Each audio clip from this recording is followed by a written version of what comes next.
Mga kinahon sa nagadayang butang o papel nga nakaalit sa hallway sa ground floor sa Talisay City Hall nakahasol na sa ubang mga kliyente.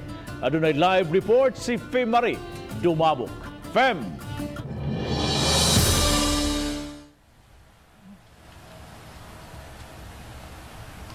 Yes, Bob, reklamo sa mga adunay transaksyon sa Talisay City Hall nga di na masunod ang social distancing diha sa hallway kaya gipot na ang agianan tungod sa mga butang nga anaa sa kilid sa hallway. Kining mga ballot boxes sa miagi pang piniliay ug sa sinakong papeles nga naausab sa ground floor sa Talisay City Hall. Nakasabot rang ubang kliyente kay posibleng wa pay kabutangan nga lawak aron tarong kining mahipos. Apan ang ubang senior citizen nga may tuyo sa Office of the Senior Citizens Affairs, may reklamo. Mahasod jud kay kuan ba kanang igi-agi bitaw nato. Nya sama karon nga pandemic nya di jud angay nga magkuan ba. Kinahanglan dai social distancing. Makuha siya, makabalda gid siya.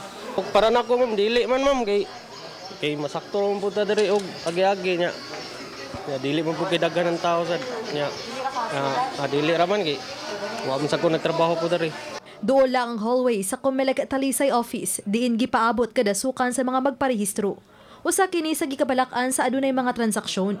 Gimanduan na ni Mayor Samsam Gulyas ang General Services Office o ang City Engineering Office aron kapangitaan kinig solusyon. We have always been a government that will listen to the people. So kung mao na sitwasyon, we will figure out ways to fix it kung asa na to di pambuta mga papel o mga ballot boxes. Matod sa Pangulo sa GSO, Asaria Kanyal, nga ang sinakong papeles ang iya sa Commission on Audit.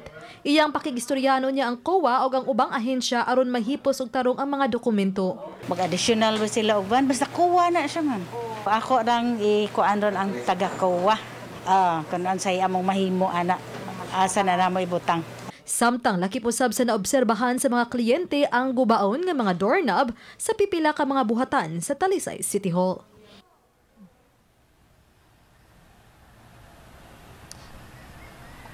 Bob, matod sa Pangulo sa GSO nga gipaabot una nilang inventory og request nga gikan sa City Engineering Office o sa Building Maintenance aron mausa ang pagpalit sa tanan mga gikinahanglan. Samtang pasalig nila ang dinalian nga paghawan sa mga nakahasol nga kinahon og sinakong mga papeles diha sa hallway.